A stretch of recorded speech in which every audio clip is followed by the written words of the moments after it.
Bonjour, chronique aujourd'hui, double chronique, parce que c'est la lutte initiale. Et oui, le grand matin est arrivé, les factions de la vague 3 sont là, les factions de la guerre des clones. Et sans surprise, ce sont avant tout les séparatistes qui m'intéressent. Notez, je tenterai probablement un de ces jours l'expérience de la République aussi, mais plus tard. Ma priorité, ce sont ces droïdes crétins qui ne savent pas tirer. J'aime forcément les droïdes crétins qui ne savent pas tirer. Plus sérieusement, ce qui me botte dans cette nouvelle faction, c'est qu'elle offre plein de possibilités ludiques passablement inédites et en tout cas très très singulières. On se pose parfois la question des identités de factions, et j'avais pu relever que celle des factions de la vague 2, le premier ordre et la résistance, était peut-être encore à définir. Mais pour ce qui est des séparatistes, il y a d'emblée une forte personnalité qui n'en est pas le moindre attrait. Le lancement de ces nouvelles factions se fait pour chacune avec 3 extensions. Un pack qui fournit du matériel de base et 3 figurines, la très bonne idée que voilà, qui est dans le cas présent nommé serviteur de la lutte. Et 2 vaisseaux individuels, en l'espèce le chasseur droïde de classe Vulture et, gros socle, l'infiltrateur Sith. Côté République, il serait bien que le problème de l'arc 170 soit réglé, hein. On nous a dit peut-être juin, bon...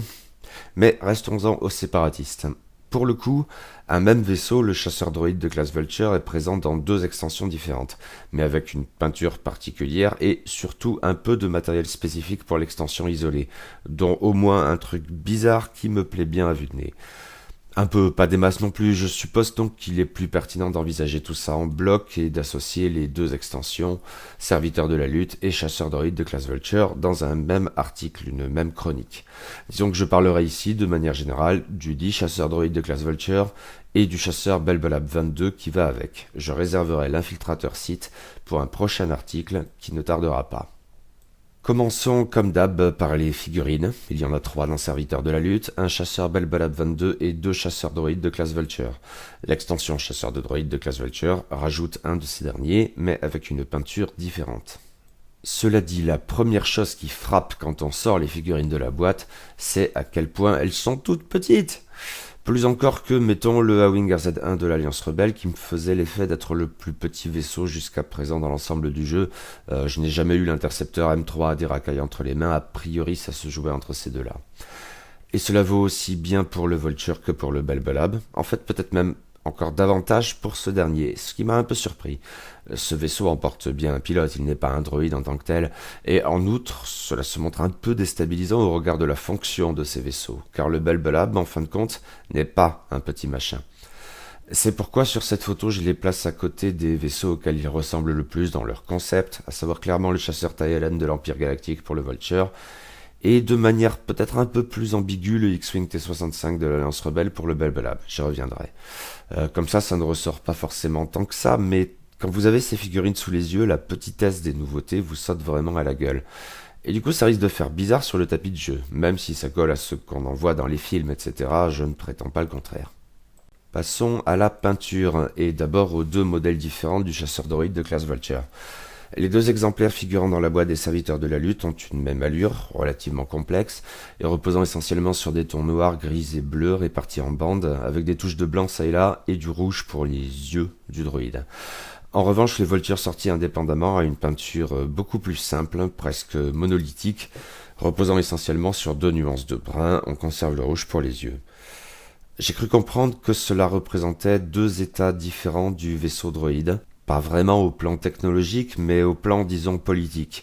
L'un renverrait dans ce cas à la Fédération du Commerce et l'autre à la Confédération des Systèmes Indépendants constituée dans la foulée de la crise de Naboo.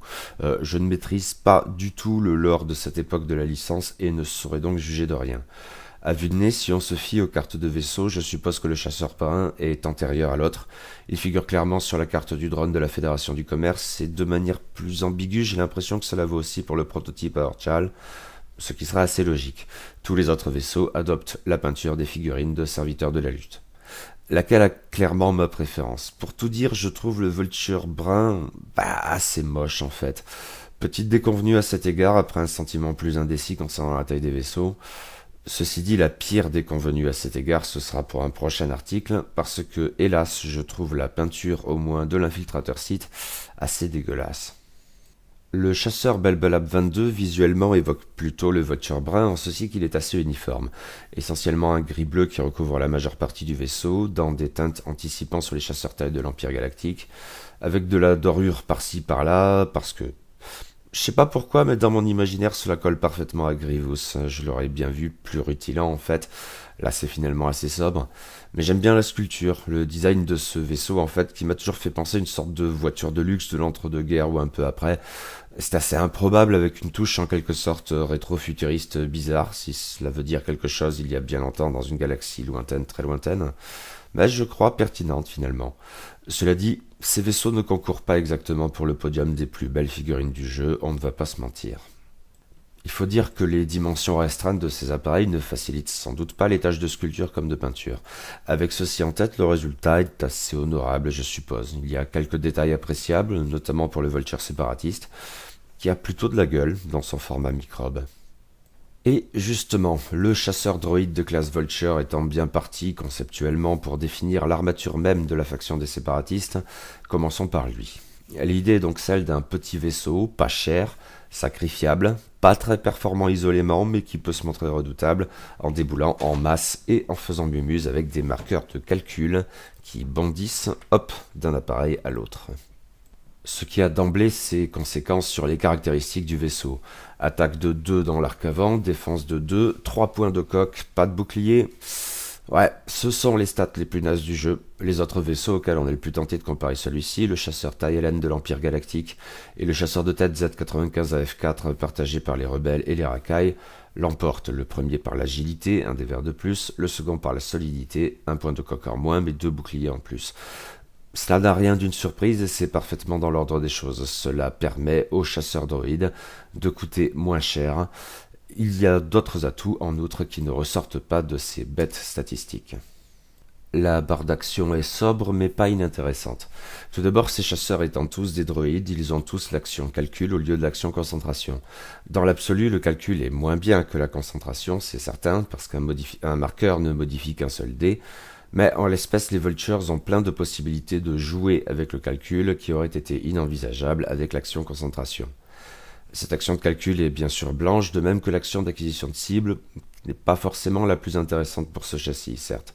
En revanche, le Vulture bénéficie d'une action blanche de tonneau qu'il est en mesure de lier avec une action rouge de calcul, et ça c'est très bien, le droïde veut ces marqueurs de calcul. Le cadran de manœuvre du Vulture est étonnant. Pas top-sop sans doute, mais tout de même moins naze que je le craignais et, oui, singulier disons. Il comprend 17 manœuvres différentes allant de la vitesse 1 à la vitesse 5. 5 de ces manœuvres sont bleues, tout droit 2, 3 et 4, mais aussi virage serré 2, ce qui est pour le moins inattendu. Après quoi nous avons 7 manœuvres blanches, tout droit 5, virage sur l'aile 2 et virage serré 1 et 3. On relève l'absence de tout droit à vitesse 1, somme toute assez classique, mais de manière bien plus bizarre, et peut-être unique à ce stade, nous avons un vaisseau qui effectue bien plus facilement les virages serrés que les virages sur l'aile. Le youtubeur Erinik l'explique par le fait que ses cerveaux électroniques ne prisent pas exactement la nuance. Je ne sais pas si c'est bel et bien la justification de cette bizarrerie, mais c'est assurément une idée amusante. Un sentiment confirmé en tout cas par les manœuvres rouges qui demeurent, puisque au nombre de 5, elles incluent le virage sur l'aile à vitesse 3, ce qui est étonnant mais pas forcément très handicapant, outre 3 options de retournement caractérisées par une vitesse faible, Koyogran 1 et tonneau de talon 2. Ah, c'est bizarre décidément, mais amusant. Tous les chasseurs droïdes de classe Vulture partagent une capacité générique déterminante, appelée calcul en réseau. Tant qu'un Vulture attaque ou défend, il peut dépenser un marqueur de calcul d'un vaisseau allié à portée 0 à 1 pour changer un résultat concentration en un résultat dégâts ou évasion. C'est typiquement une capacité qui incite au vol en formation et au jeu de nuée, pile poil ce qu'il faut pour ces petits vaisseaux fragiles qui s'entraident ainsi en déplaçant en temps réel les marqueurs de calcul là où ils sont le plus utiles. On peut d'ores et déjà noter que plusieurs capacités de pilote mais aussi d'amélioration, comme notamment les tout nouveaux relais tactiques, renforcent cette capacité générique sur des bases similaires. C'est l'essence même de la faction séparatiste à ce stade, matérialisée dans ces petits vaisseaux à bas coût. Eh bien justement, les coûts et les améliorations, c'est-à-dire les éléments susceptibles de variation au fil des ajustements périodiques décrétés par FFG. Les coûts sont bas, c'est peu dire, ils s'échelonnent entre 20 et 27 points d'escadron. En mettant de côté le tout de même très particulier drone automatique du vaisseau de secours Akai, dont j'avais parlé en chroniquant l'extension Faucon Millennium de Lando, le pilote le moins coûteux était jusqu'à présent le pilote de l'Académie sur un chasseur taille LN dans la faction de l'Empire Galactique, à 23 points d'escadron. Avec 3 points de moins, il s'agit désormais du drone de la Fédération du Commerce, 20 points donc, après quoi le drone séparatiste coûte 22 points d'escadron et le premier Vulture à atteindre le coût du pilote de l'Académie est le prototype à Orchal. C'est ce qu'il fallait, des vaisseaux peu onéreux à déployer en nuée et à piloter en formation. Notons cependant une chose rapidement, j'y reviens juste après, la configuration spécifique du chasseur droïde de classe Vulture, à savoir les supports d'ancrage, n'est pas gratuite, contrairement à la plupart de celles qui précédaient, mais coûte 3 points d'escadron. Dès lors, si l'on en équipe un drone de la Fédération du Commerce, il passe en fait au même niveau de coût que le pilote de l'Académie. Maintenant, rien n'impose de s'équiper de cette configuration, rigolote à vue de nez, potentiellement puissante mais sans vraie garantie non plus loin de là. Nous verrons bien ce que ça donnera. Une petite remarque en passant, certains psychopathes parmi vous, à l'instar de votre serviteur, ont peut-être eu des palpitations. 20 points d'escadron. Mais alors on peut en aligner 10 ? La réponse est non. Les règles fixent, semble-t-il, un plafond à 8 vaisseaux au maximum par liste. Mais ça, du coup, c'est carrément jouable. Si pas forcément pertinent, c'est à débattre. Oh, et une autre remarque, si cela n'apparaît pas directement ici, une autre contrepartie de ces coûts très limités est l'initiative très basse d'absolument tous les chasseurs droïdes de classe Vulture. L'initiative maximale sur ce châssis est de 3 seulement. Ce qui au fond est assez logique à prendre en compte car potentiellement handicapant, mais personne n'imaginait vraiment que nous aurions des as droïdes sur ce châssis. Pour ce qui est des améliorations, on fait simple, tous les chasseurs droïdes de classe Vulture, quels qu'ils soient, bénéficient des mêmes. Un emplacement de configuration donc, un emplacement de modification, sans pas devoir être occupé très souvent, on n'a pas exactement envie de charger la barque sur ces petits machins fragiles, et un emplacement de missile, probablement déterminant, comme on le verra vers la fin de cette chronique. La chose à noter ici est qu'aucun de ces droïdes n'a de slot de talent, ce qui ne coulait pas forcément de source, mais peut se justifier assez aisément. Reste à savoir s'il faut y voir une indication de la suite. Aurons-nous, à mesure que la faction se développera, des droïdes disposant de talent ?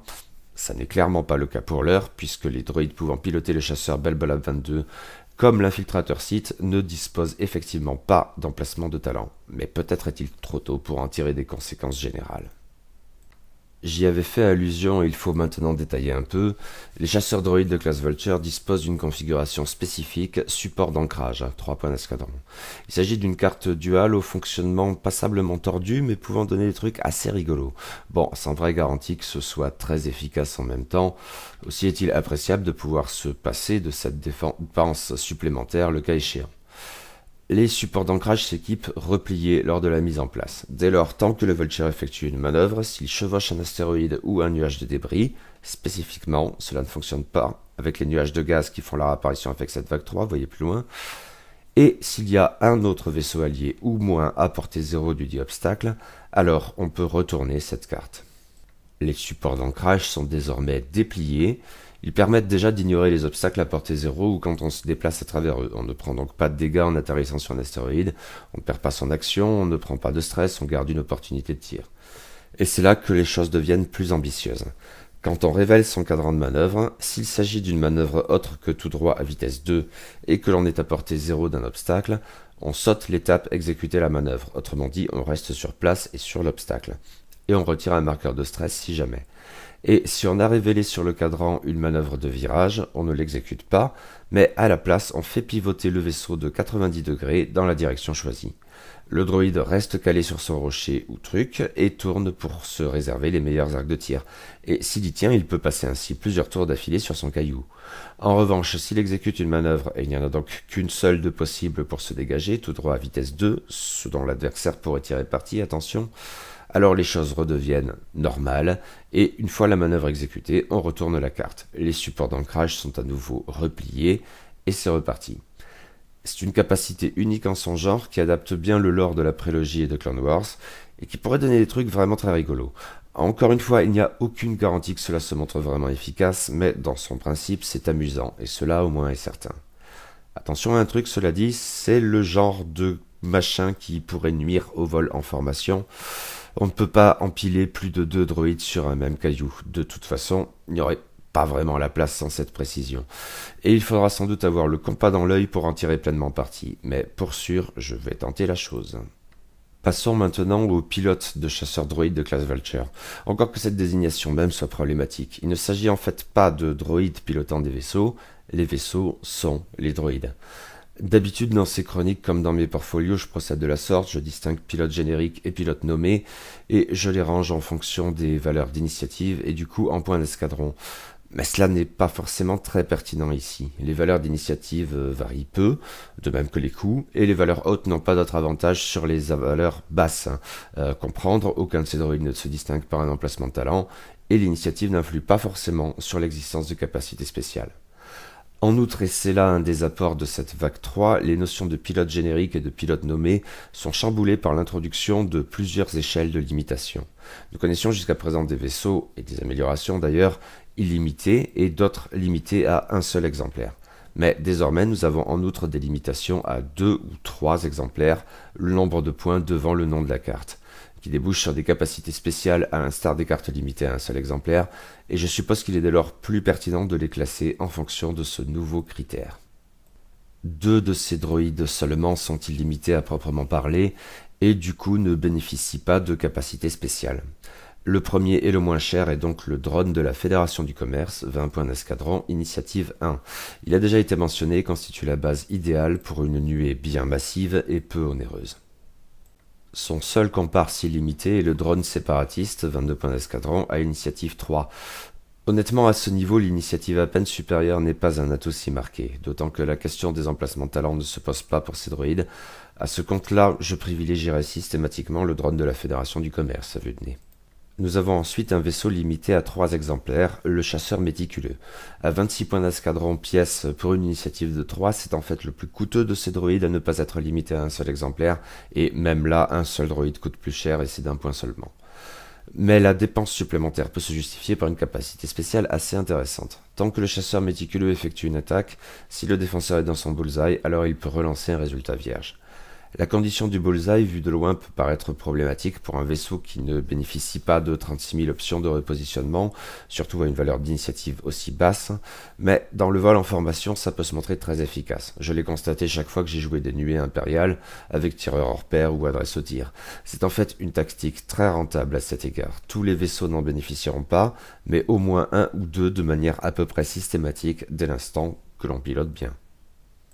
Nous avons ensuite un vaisseau limité à 2 exemplaires, qui est le prototype à Hortschall, 23 points d'escadron, à une initiative de 1 seulement. Cette dernière valeur n'étant pas forcément très conséquente à ce stade, le prototype, dans son coût comme dans sa capacité spéciale, a quelque chose d'une solution intermédiaire. Lui aussi joue avec le bullseye. Si un vaisseau ennemi dans le bullseye du prototype à portée 0 à 2 a déclaré une attaque contre un autre vaisseau allié, alors le prototype peut effectuer une action d'acquisition de cible ou de calcul. Personnellement, je ne suis pas très convaincu. Le problème ici n'est pas tant le bullseye que le fait que l'adversaire doit s'en prendre à un autre vaisseau allié. Le vol en formation, là encore, peut le permettre, mais à la différence de ce qui se produit avec le chasseur méticuleux, c'est l'ennemi qui a la main, disons. Et on peut supposer qu'il fera en sorte de ne pas déclencher cette capacité, ne serait-ce qu'en s'en prenant au prototype lui-même. Non, je ne suis pas très convaincu. Et nous en arrivons enfin aux 2 seuls chasseurs droïdes limités à un seul exemplaire, l'équivalent de ce que nous appelions jusqu'alors pilotes nommés et qui, en l'espèce, sont essentiellement un rôle de soutien. Mais attention, il n'y en a que 2, et contrairement à ce qui se produit pour tous les autres vaisseaux de ce type, ils ne se trouvent chacun que dans sa propre extension. DFS 081 ne figure que dans les serviteurs de la lutte, tandis que DFS 311 n'apparaît que dans l'extension chasseur droïde de classe Vulture. Commençons par DFS 081. Avec son initiative de 3 et son coût de 27 points d'escadron, il est le plus cher des Vultures, mais c'est très relatif.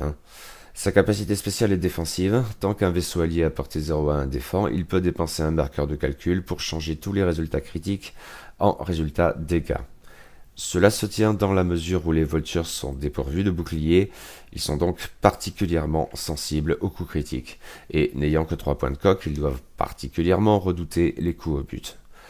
Cela dit, la proposition peut éventuellement se retourner. Ils n'ont que 3 points de coque, et il n'est donc vraiment pas dit que la simple conversion des critiques en dégâts suffise à les sauver. En outre, si ADFS 081 bénéficie bien lui-même de cette capacité, Il suffit de le flinguer en premier pour contourner le problème. Avec la portée 0,1 de son effet, il doit voler en formation et s'exposer autant que ses camarades. Dès lors, il a clairement une cible peinte sur le châssis. Et avec un précieux dévers de moins, il sortira probablement plus vite qu'une Allrunner chez les Impériaux, qui a exactement le même souci, mais qui peut jouer de la protection d'Iden Versio, ce genre de choses dont le droïde est totalement dépourvu, au-delà de l'échange des jetons de calcul, certes à prendre en compte. Et du coup, je ne suis pas forcément très convaincu. Je suppose que c'est une option à prendre en considération, mais je ne sais pas encore très bien ce que j'en pense. Il faudra essayer. L'autre droïde unique est donc DFS 311, 24 points d'escadron à une initiative de 1, pas forcément très significative. Sa capacité spéciale joue avec les marqueurs de calcul. Au début de la phase d'engagement, il peut transférer un de ses marqueurs de calcul, car il peut en avoir plusieurs, par exemple avec le relais tactique Kraken, comme on verra plus loin, à un autre vaisseau allié à portée 0 à 3. J'aime bien, cette portée plus large lui permet de rester un peu en retrait, il n'est pas contraint de s'exposer comme DFS 081, et il peut utilement amorcer les échanges des calculs en réseau lors de la phase d'engagement. À vue de nez, il me parle donc plus que le précédent, mais après tout, il est toujours possible d'aligner les deux. Passons au deuxième vaisseau figurant dans l'extension Serviteur de la Lutte, qui est, pour l'heure du moins, le seul moyen de se le procurer. Il s'agit du chasseur Belbalab 22. Et si sa figurine est toute petite, cela ne doit pas tromper, on est de suite dans une autre catégorie de vaisseaux qu'avec les Vultures. Et il est bien plus solide et menaçant qu'il n'en a l'air. En fait, et je tends à croire que c'est un atout en l'espèce, ce vaisseau s'avère très polyvalent, très versatile. Il peut se lancer dans le combat de manière frontale s'il le souhaite, ou plutôt flanquer davantage à la manière d'un intercepteur, et il dispose en même temps de quelques capacités sympathiques qui en font un vaisseau de soutien commandement pour des Vultures, et ceci même sans slot d'équipage. Les statistiques du vaisseau en disent déjà long. Une attaque dans l'arc avant de 3, une défense de 2, 3 points de coque à la base oui, car il y a une option non négligeable pour en rajouter 2, comme on le verra bientôt, et enfin 2 boucliers. En somme, si la figurine ne tient en rien ce discours, ces caractéristiques chiffrées peuvent assez légitimement faire penser à un X-Wing T-65 de l'Alliance Rebelle. Le Belbalab a seulement un point de coque de moins, à la base 1. Mais ce n'est donc qu'une des différentes manières possibles d'envisager ce châssis plus complexe qu'il n'en a l'air. Du côté de la barre d'action, il faut tout d'abord noter que le Belbalab, à la différence des Vultures, est normalement un vaisseau emportant des pilotes organiques qui bénéficient donc de l'action concentration. Cependant, l'un d'entre eux, le générique le moins coûteux, à savoir le pilote automatique Fezanotro, est exceptionnellement un droïde et dispose donc à la place de l'action de calcul, ce qui peut avoir son intérêt aux côtés d'une nuée de Vultures. Si ce Belbalab ne peut pas recourir lui-même à la capacité générique calcul en réseau, le Belbalab n'a aucune capacité générique au passage, les droïdes des environs pourront cependant jouer avec ces marqueurs de calcul, puisque cette capacité n'implique pas que le vaisseau auquel on emprunte un marqueur de calcul soit un Vulture doté de la dite capacité. Du coup, il y a 2 barres d'action différentes pour ce vaisseau. Autrement, nous avons une acquisition de cible blanche et un tonneau blanc et une accélération blanche qui peuvent tous deux être enchaînés avec une action de concentration ou de calcul rouge. Ce qui est bien. Si ces options n'autorisent pas le double repositionnement, le vaisseau n'en dispose pas moins du tonneau et de l'accélération, qu'il est toujours possible de compléter par l'acquisition d'un marqueur vert. Pas mal du tout donc. Le cadran de manœuvre continue globalement dans les bonnes surprises, je suppose, même s'il y a un aspect négatif à relever. Il offre 18 manœuvres différentes de vitesse 1 à 5. 4 seulement sont bleues, ce qui est peu certes, tout droit 2 et 3, et virage sur l'aile 2. Dans ces conditions, évacuer le stress ne sera pas toujours évident, c'est en ce qui me concerne la faiblesse de ce cadran. En revanche, avec ces 10 manœuvres blanches, tout droit 4 et 5, virage sur l'aile 1 et 3, virage serré 1 et 2, le Belbalab dispose d'un éventail très appréciable pour naviguer à son gré sur le tapis de jeu. Restent enfin 4 manœuvres rouges, virage série 3, ce qui n'est pas vraiment crucial, et une option de retournement plus qu'honnête avec des boucles de Segnor à vitesse 3. Globalement, je pense que cette versatilité suffit à compenser le petit souci concernant le stress, mais je suppose que c'est à débattre. Passons aux coûts et améliorations susceptibles d'ajustement. Les coûts d'emblée signifient bien que le Belbalab ne joue pas dans la même catégorie que les Vultures, mais leur échelonnement demeure raisonnable. 10 points d'écart entre le pilote le moins cher, le droïde générique à 37 points d'escadron, et le plus onéreux, le légendaire Général Grievous, 47 points d'escadron. On peut relever que l'écart le plus significatif, 4 points, distingue justement le dit général de son subalterne le plus cher qui est Wat Tambor. Une chose par contre n'apparaît pas ici qu'il faut sans doute d'emblée mentionner. Le Belbelab, de même que le Vulture cette fois, ne brille pas exactement pour ce qui est de l'initiative. Même Grievous n'a qu'une initiative de 4, tandis que les autres jouent dans la même catégorie que les Vultures, de 1 à 3. Cette faction décidément impliquera de changer certains réflexes de composition de liste.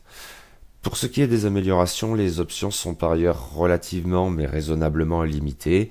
Les 5 pilotes disposent d'un emplacement de titre, puis d'un autre de modification, or il y en a une qui est réservée au Belbelab, j'y reviens de suite, et d'un dernier de relais tactique, une nouvelle option de jeu apparue avec la fonction des séparatistes, et qui risque de se montrer très importante avec les nuées de Vultures. C'est ce qui fait du Belbelab un vaisseau pouvant jouer un rôle de soutien-commandement, alors même qu'il est dépourvu de tout emplacement d'équipage, l'amélioration la plus courante en l'espèce, notamment au sein de l'Empire Galactique. Enfin, 3 de ces pilotes, dont 2 nommés mais aussi un générique, bénéficient d'un emplacement de talent. Et là encore, il faut noter une chose qui n'apparaît pas si l'on s'en tient à ce seul tableau. À l'heure actuelle, ces 3 pilotes sont les seuls dans toute la faction à avoir ce slot généralement bien plus courant. En effet, tous les droïdes Vultures en sont dépourvus, mais aussi les 4 pilotes de l'infiltrateur Sith. Le premier parce qu'il est générique, le deuxième parce que c'est un droïde, les 2 restants parce que ce sont des utilisateurs de la Force. Mais j'y reviendrai dans un prochain article. Notons juste que, là encore, la faction des séparatistes se distingue de toutes les autres dans lesquelles le recours au talent, s'il n'est pas systématique, est tout de même fréquent. Si le Belbelab ne dispose pas d'une configuration comme les Vultures, il a néanmoins dans cette extension 2 cartes qui lui sont réservées. La première est une modification appelée blindage en impervium, 6 points d'escadron, qui, une fois de plus, introduit dans le jeu une mécanique plutôt originale. Avant qu'une carte de dégâts face visible de type vaisseau ne soit attribuée au Belbelab, il peut dépenser une charge, il y en a 2, pour la défausser purement et simplement. Certes, il n'y a pas de garantie que cela se montre efficace dans chaque partie, mais cette possibilité de nier tout bonnement 2 dégâts critiques dans la partie, même pas de les convertir en dégâts normaux, me paraît tout de même assez intéressante, si peut-être un peu onéreuse. En tout cas, elle contribue à rendre le Belbelab plus solide qu'il n'en a l'air. Et il en va de même pour le titre réservé à ce vaisseau, Sol la Swan, 10 points d'escadron, qui est dans le lore celui du vaisseau personnel de Grievous, enfin, avant qu'un certain Obi-Wan Kenobi ne s'en empare, mais qui peut donc ici être équipé par d'autres pilotes de Belbelab. Ce titre a 2 effets. D'une part, il confère tout simplement 2 points de coque de plus au vaisseau. Pour 10 points, certes, l'équivalent de 2 modifications coque améliorées après tout, et on ne peut pas les cumuler autrement. Mais il y a plus car le titre stipule également que quand le vaisseau défend, si l'attaquant est en dehors de son arc de tir, il peut relancer un dé de défense. Bien sûr, dans l'idéal, cette situation ne doit pas se produire, et peut-être tout spécialement quand c'est Grievous qui pilote. Mais cela demeure une option défensive supplémentaire, et honnêtement, je suis de toute façon prêt à payer les 10 points d'escadron pour ces 2 points de coque en plus. La question qui se pose est peut-être celle de l'association de ces 2 améliorations spécifiques. Le blindage en impervium plus le titre Sol la Swan, ça se marie bien, mais cela représente tout de même en tout 16 points d'escadron. On a vu des dépenses plus folles et qui me paraissent globalement moins prometteuses. Je vais au moins tester le truc et on verra bien ce que ça donnera. Envisageons maintenant les 5 pilotes du chasseur Belbelab 22. Pour ce châssis, les spécificités rencontrées avec les chasseurs droïdes de classe Vulture n'ont pas lieu d'être, et on peut plus classiquement distinguer pilote générique et pilote nommé en progressant avec les coûts et les valeurs d'initiative, qui débouchent aussi sur la mise à disposition d'un emplacement de talent. Le premier pilote générique, et le moins coûteux, 37 points d'escadron, a déjà été envisagé plus haut. Il s'agit du pilote automatique Fisa-Notro. Doté d'une initiative minimale de 1, il est logiquement dépourvu d'emplacement de talent, et c'est par ailleurs un droïde, le seul sur ce châssis, avec l'action calcul au lieu de celle de concentration. J'ai déjà expliqué en quoi cela pouvait être pertinent avec une nuée de Vultures, inutile donc d'y revenir ici. Le second pilote générique est cette fois organique et il s'agit de l'As Skakoan, 41 points d'escadron, avec une initiative de 3 et un rare emplacement de talent. Je ne suis pas certain qu'il soit très intéressant, cela dit. 2 pilotes nommés au moins sont bien plus alléchants, dont l'un coûte en fait moins cher, et à tout prendre si l'on tient vraiment à jouer un Belbelab générique, je tends à croire que le collègue droïde est un atout plus significatif, même sans slot de talent, et l'initiative n'est probablement que de peu d'importance à ce niveau, de toute façon tout rikiki. Passons au pilote nommé et nous retournons un peu en arrière avec le capitaine Sierre, 39 points d'escadron. Certes, son initiative n'est que de 2, mais bon, je me suis déjà assez répété comme ça, hein, et il n'a pas d'emplacement de talent. Cependant, il a une capacité spéciale relativement intéressante. Tant qu'un vaisseau allié à portée 0 à 3 fait une attaque, si le défenseur est dans son bullseye avant l'étape neutraliser les résultats, le vaisseau allié peut dépenser un marqueur de calcul pour annuler un résultat évasion. Ce qui est intéressant. Cela joue avec les calculs en réseau des Vultures et la condition du bullseye a déjà été envisagée à plusieurs reprises les concernant, et à vrai dire c'est pas fini. Il y a tout de même un souci, mais peut-être n'est-il qu'apparent. Sir lui-même n'étant pas un droïde, il ne dispose pas de l'action de calcul et ne peut donc a priori pas bénéficier de cette capacité spéciale alors même que les conditions de portée l'incluent spécifiquement. Mais c'est qu'il y a un moyen de tricher. En effet, en s'équipant du relais tactique Kraken, j'y reviendrai, non seulement Sir offre une option intéressante de conservation d'un tour sur l'autre des marqueurs de calcul à 3 vaisseaux alliés choisis, mais en outre il obtient lui-même l'action de calcul. Et c'est sans doute à prendre en compte, cela vaudra d'ailleurs pour les autres pilotes de Belbelab si leurs capacités spéciales sont d'un autre ordre. Passons au pilote nommé suivant et le premier à disposer d'un emplacement de talent, Wat Tambor, 43 points d'escadron, initiative 3. Tant qu'il effectue une attaque principale, il peut relancer un dé d'attaque pour chaque vaisseau allié calculateur, je n'y reviens pas, à portée 1 du défenseur. C'est une capacité qui peut rappeler celle des pilotes racailles et pirates Cascarlet sur le Firespray ou éventuellement Drea Rental sur le Y-Wing BTLA-4. À l'abordage. C'est amusant sur le papier, mais tout de même un peu tordu à mettre en place. Cela dit, avec une nuée de Vultures, c'est une option probablement un peu plus réaliste et menaçante que dans le cas des Scum. À la condition d'éviter les collisions, pour le coup, avec les initiatives très faibles de tous ces vaisseaux, cela pourrait vite tourner au challenge. Je n'y crois pas plus que ça, mais j'imagine qu'il faudra bien tenter. Et nous en arrivons au pilote de Belbelab le plus onéreux, la seule star dans toute cette histoire, le fameux General Grievous, 47 points d'escadron à initiative 4, et c'est un cyborg, pas un droïde avec des problèmes pulmonaires. Pas d'action de calcul donc, à moins de recourir à Kraken. La capacité spéciale de Grievous dispose que quand il effectue une attaque principale, s'il n'est pas dans l'arc de tir du défenseur, il peut relancer jusqu'à 2 dés d'attaque, ce qui est très chouette. Même s'il y a un souci sur lequel on ne peut pas faire l'impasse, cette capacité plutôt typée As et qui fait de Grievous une sorte de flanqueur sur un châssis en apparence davantage porté à l'assaut frontal ou au soutien commandement, s'applique à un pilote ayant une valeur d'initiative de 4 seulement. Et autant ça n'est pas un souci pour les palanquets de Vultures que vous balancez à tout va, autant c'est probablement plus handicapant pour un pilote de ce type. Le Belbelab a de chouettes options de repositionnement, mais il y a fort à parier qu'il se déplacera avant les vaisseaux ennemis que Grievous a plus particulièrement envie de prendre pour cible, lesquels auront donc plus de champs pour faire en sorte que cette capacité ne se déclenche pas. Cela dit, ça colle bien avec le personnage de Grievous, comme une ultime amélioration dont nous allons bientôt parler, et je crois que oui, ça se tente et ça pourrait faire mal. Et globalement, ce Belbelab me plaît bien. Pour être honnête, des 3 vaisseaux séparatistes de la vague 3, c'était clairement celui qui m'emballait le moins à première vue, mais à la réflexion, il a bien son rôle à jouer et quelques atouts significatifs sous son capot de coupé rutilant. 3 améliorations spécifiques à la faction des séparatistes ont déjà été envisagées parce qu'elles sont réservées à des vaisseaux particuliers. Les supports d'ancrage pour le chasseur droïde de classe Vulture et le blindage en impervium ainsi que le titre Solar Swan pour le chasseur Belbelab 22.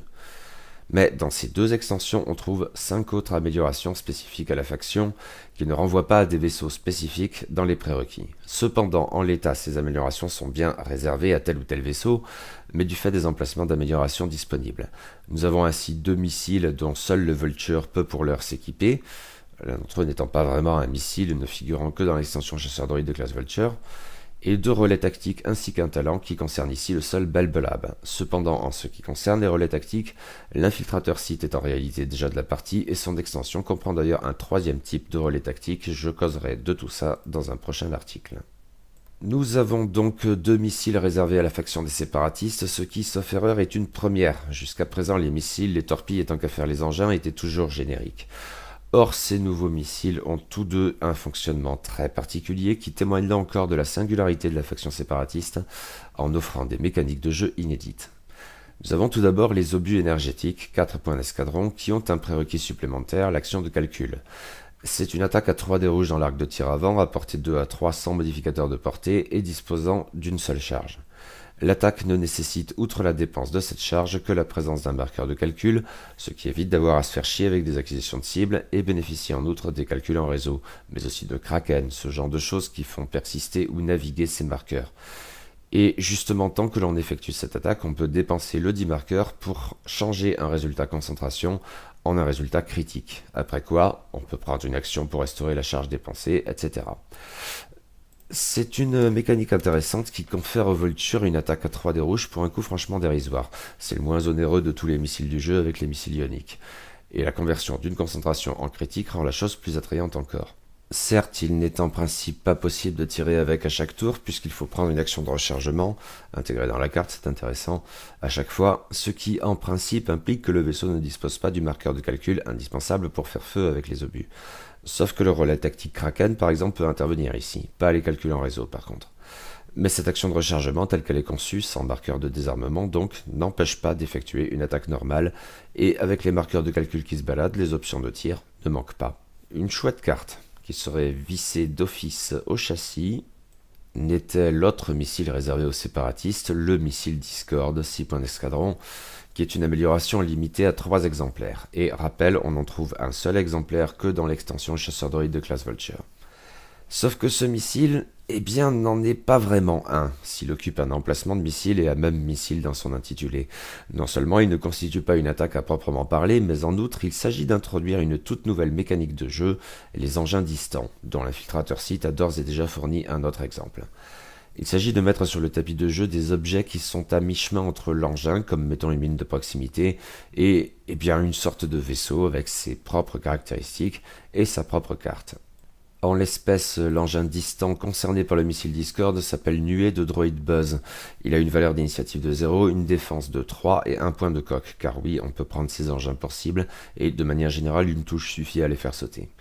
Se met dès lors en place une mécanique passablement tordue, et je ne vais pas rentrer excessivement dans les détails concernant les règles communes à tous les engins distants, mais assez amusante, qui renvoie expressément une scène de la revanche des Sith, sauf erreur. Le missile Discord balance des petits droïdes qui se collent à un vaisseau ennemi, et entreprennent de le démonter de l'extérieur en plein vol. Bon, essayons de voir comment tout cela fonctionne, en commençant par noter donc que le missile Discord ne constitue pas à proprement parler une attaque. Son effet a lieu au début de la phase d'engagement, et un Vulture qui en est équipé peut donc tirer avec le missile Discord, puis avec son arme principale dans un même tour. Au début de la phase d'engagement, on peut donc dépenser un marqueur de calcul et l'unique charge non récupérable de cette carte pour lancer, en avant donc, une nuée de Droid Buzz en utilisant le gabarit tout droit 3 ou virage sur l'aile 3. La nuée a son propre gabarit, un peu plus étroit qu'un petit socle, mais aussi un peu plus long, et qui est conçu pour se fixer aux glissières avant ou arrière d'un vaisseau ennemi. Dès lors, quand le dit vaisseau traverse la nuée ou la chevauche, je suis pas tout à fait certain de ce qui se produit si la nuée est lancée directement sur un vaisseau ennemi, je suppose que cela revient à chevaucher. Alors le joueur contrôlant la nuée peut placer le gabarit adéquat dans les glissières avant ou arrière du dit vaisseau, il choisit, et le vaisseau est considéré comme étant à portée 0 de la nuée. En revanche, la nuée ne peut pas chevaucher un autre objet de cette manière. Et du coup, si la nuée ne peut pas être placée ni dans les glissières avant ni dans les glissières arrière, elle inflige un dégât au vaisseau contaminé et subit elle-même un dégât qui suffit à la faire dégager. Mais si elle parvient à s'accrocher, alors à chaque phase d'engagement, à son initiative, qui est en l'espèce de 0, le vaisseau ennemi à portée 0 subit un dégât critique. C'est compliqué, mais très amusant, et totalement inédit pour le coup. Pas dit que ce soit super efficace, car un pilote un peu aguerri fera tout son possible pour se positionner de la sorte que la nuée de Droid Buzz soit contrainte de sauter. Ceci dit, même ainsi, elle lui infligera au moins un dégât normal. Et si le vaisseau manque d'options pour s'en débarrasser, ici un chasseur pouvant faire des tonneaux ou des accélérations sera sans doute en bien meilleure posture qu'un gros socle bien lourdeau, il risque d'en chier, à moins de consacrer une attaque d'un autre vaisseau à la nuée, mais priver de la sorte l'ennemi d'une attaque constitue déjà un avantage. Ceci étant, le gabarit n'est pas bien gros, et il vaut mieux être sûr de son coup quand on lance le missile Discord avec sa charge irrécupérable. C'est aussi pour cela que j'aimerais bien savoir si le fait de tirer la nuée directement sur un vaisseau ennemi constitue bien un chevauchement autorisé, qui ne fait pas sauter aussitôt la nuée donc. Sur la durée, les obus énergétiques seront probablement plus déterminants que les missiles Discord, mais ces derniers représentent une option de jeu inventive et amusante et qui, bien gérée, pourrait effectivement se montrer redoutable. J'aime bien. Mais attention, on ne trouve donc cette amélioration que dans l'extension chasseur droïde de classe Vulture, et rappel bis, elle est limitée à 3 exemplaires en tout. Mais les engins distants ne sont qu'une des nouvelles mécaniques introduites par la vague 3, et une autre se montre particulièrement cruciale pour les séparatistes, le nouveau type d'amélioration que sont les relais tactiques, qui offrent des options de soutien étendues. En gros, ce sont des droïdes qui se livrent à des calculs complexes, ce qui va bien avec le principe des Vultures et des calculs en réseau. On en trouve 2 dans la boîte des serviteurs de la lutte et un autre dans l'extension infiltrateur site. Chacune de ces cartes est en un seul exemplaire et pour cause, elles ont toutes le trait solitaire qui signifie que l'on ne peut pas équiper plus d'une carte du même type dans toute la liste. Il faut donc choisir avec attention le bon relais tactique car en prendre un implique de ne pas prendre les autres, et qu'importe si vous alignez plusieurs Belbelab ou infiltrateurs sites. La première de ces cartes et la plus coûteuse est Kraken, 10 points d'escadron, qui fournit en outre, comme avancé plus haut, une option de calcul blanche au vaisseau qui l'embarque, ce qui peut d'ores et déjà constituer un atout. Dès lors, pendant la phase de dénouement, on peut choisir jusqu'à 3 vaisseaux alliés à portée 0 à 3, lesquels ne retirent pas un marqueur de calcul. Il est ainsi possible de conserver ces précieux marqueurs d'un tour sur l'autre, ce qui permettra au vaisseau concerné de refaire une action de calcul ou toute autre action, par exemple recharger des obus énergétiques, et bénéficiera d'autant plus ce calcul en réseau. C'est une option très puissante et son coût élevé est sans doute pleinement justifié. L'autre relais tactique figurant dans Serviteur de la lutte joue dans un tout autre registre et il s'agit de TV-94, 5 points d'escadron. Tant qu'un vaisseau allié à portée 0 à 3 effectue une attaque principale contre un adversaire situé dans son bullseye, s'il y a 2 dés d'attaque ou moins, soit une attaque d'arme principale normale, alors le dit vaisseau peut dépenser un marqueur de calcul pour ajouter un résultat et dégâts. Et ajouter les dégâts, c'est bien. Cette option est plus circonstancielle que celle de Kraken et ne se marie à vue de nez pas très bien avec les obus énergétiques, mais elle peut se montrer redoutable, tout particulièrement, je suppose, avec des chasseurs méticuleux qui cherchent déjà à avoir le vaisseau ennemi dans le bullseye. Intéressant.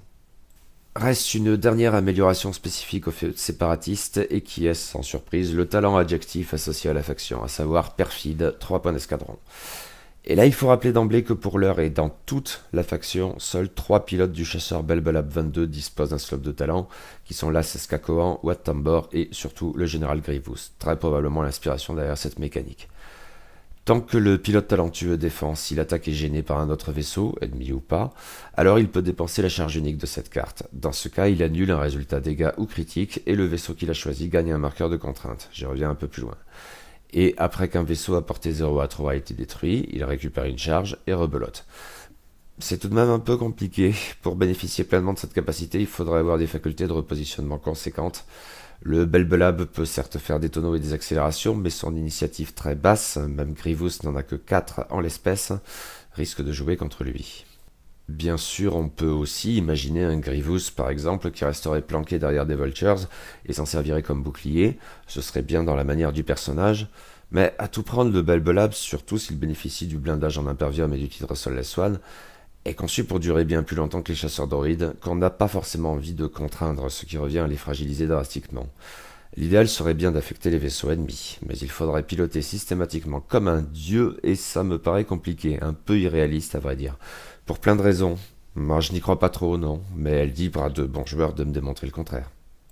Les 2 extensions et surtout Serviteurs de la lutte comprennent aussi un paquet d'améliorations génériques. Je ne vais pas revenir sur chacune, vous les connaissez déjà. Pour l'essentiel, je vais me contenter de les lister. Cependant, 2 de ces cartes doivent probablement être mises en avant car elles étaient jusqu'alors rares. Dans Serviteurs de la lutte, on trouve en effet 3 exemplaires de post-combustion, qu'on trouvait jusqu'alors que dans la boîte de base et dans l'extension Chasseur Fang, et en un seul exemplaire à chaque fois, et 2 exemplaires de maîtrise de soi, qu'on trouvait jusqu'à présent et en un seul exemplaire que dans l'extension Faucon Millennium de Lando.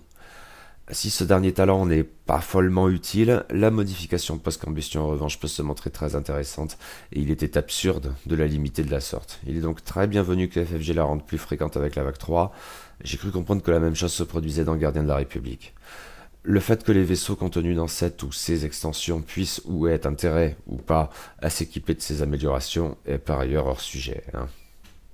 Côté missiles, nous en avons en tout 3 missiles à concussion, dont un dans l'extension chasseur droïde de classe Vulture, puis 2 missiles à tête chercheuse, 2 missiles groupés et 2 roquettes à protons. Ceci même si les Vultures auront probablement bien davantage envie de s'équiper d'obus énergétiques, surtout, voire de missiles Discord. Concernant les modifications, outre post-combustion, nous avons 3 munitions à sûreté intégrées, dont un exemplaire dans l'extension chasseur droïde de classe Vulture, puis 3 ailettes statiques de décharge, 3 systèmes d'occultation et enfin 2 déflecteurs électroniques, grosso merdo, même tarif. Enfin, pour ce qui est des talents, que seuls 3 pilotes de Belbelab, blablabla, outre maîtrise de soi, on trouve dans Serviteur de la lutte 2 exemplaires d'adresse au tir, casse-cou, intimidation, tir habile et tireur hors pair, mais aussi feinte, même si aucun de ces vaisseaux n'a l'action d'évasion, et tactique de nuée, avec une initiative maximale de 4. Enfin, si je ne vais pas vous faire le détail des marqueurs et tout ça, il faut relever que la vague 3 introduit dans le jeu 2 nouvelles mécaniques générales, là encore pas forcément liées aux vaisseaux figurant dans l'extension, mais qui pourront affecter toutes les parties de manière générale. Tout d'abord, de nouveaux obstacles font leur apparition dans le jeu, les nuages de gaz. La boîte en contient 3, de même que Gardiens de la République. Je ne sais pas si ce sont exactement les mêmes, qui pourront utilement remplacer des astéroïdes ou des nuages de débris. Ils ont un effet très différent de ces derniers. D'une part, lorsqu'un vaisseau se déplace à travers un nuage de gaz, ou en chevauche un, il saute l'étape effectuer une action. Ensuite, lorsqu'un nuage de gaz gêne une attaque, le défenseur lance encore un dé de défense supplémentaire et peut changer jusqu'à un résultat vierge en un résultat évasion. Les As, tout spécialement, vont adorer. Et c'est vraiment une option bienvenue dans la perspective selon laquelle X-Wing est avant tout un jeu de positionnement. En revanche, il faut relever une chose, si ces nouveaux obstacles figurent dans Serviteur de la lutte, c'est de sorte à les rendre plus aisément disponibles pour tout le monde. Car les séparatistes n'ont vraiment pas envie de les voir sur le tapis de jeu à vue de nez. Non seulement ils n'ont absolument rien d'as, seul le Belbelab pouvant faire du repositionnement correct mais avec une initiative basse, et les Vultures ne peuvent logiquement pas utiliser leur support d'ancrage sur ces nouveaux obstacles. Et il y a une dernière nouvelle mécanique, enfin, avec des nouveaux marqueurs carrés rouges, appelés marqueurs de contrainte. Il suffit d'un de ces marqueurs pour contraindre un vaisseau, quelle que soit sa taille. Lorsqu'un vaisseau contraint défend, il lance un dé de défense en moins, puis après qu'il a défendu ou exécuté une manœuvre bleue, il perd un marqueur de contrainte. Intéressant ça, et j'aime bien cette idée que le marqueur disparaisse après une attaque, ça me paraît équilibré. Je suppose qu'une manœuvre bleue, le cas échéant, pourrait suffire à faire perdre en même temps un marqueur de stress et un marqueur de contrainte, mais je ne suis pas sûr de moi, n'hésitez pas à éclairer ma lanterne. Là encore, ce nouveau type de marqueur n'est pas forcément lié au vaisseau, pilote ou amélioration contenu dans Serviteur de la lutte. Sauf erreur, seul le talent perfide joue avec ces nouveaux marqueurs. C'est déjà ça à noter. Tout ceci est très enthousiasmant. J'apprécie vraiment la somme de nouvelles mécaniques de jeu apportées par cette vague 3, dont ces deux extensions ne constituent qu'un versant. Et encore, il me reste à vous parler d'Infiltrator Seed, je ferai ça très bientôt. Et j'apprécie aussi combien, dès ces toutes premières extensions, à plein de niveaux, la nouvelle faction des séparatistes affiche partout sa singularité. Elle se distingue vraiment de tout ce que nous connaissions dans X-Wing jusqu'alors. Si, matériellement, les figurines n'ont pas déchaîné mon enthousiasme, il y a plein de trucs que je crève d'envie d'essayer dans ces deux extensions. Et j'ai hâte de livrer ma première partie avec les séparatistes, en braillant forcément Raja Raja à chaque putain de manœuvre action ou assaut. Je vais être infernal. Pardon. N'empêche que voilà. Raja Raja.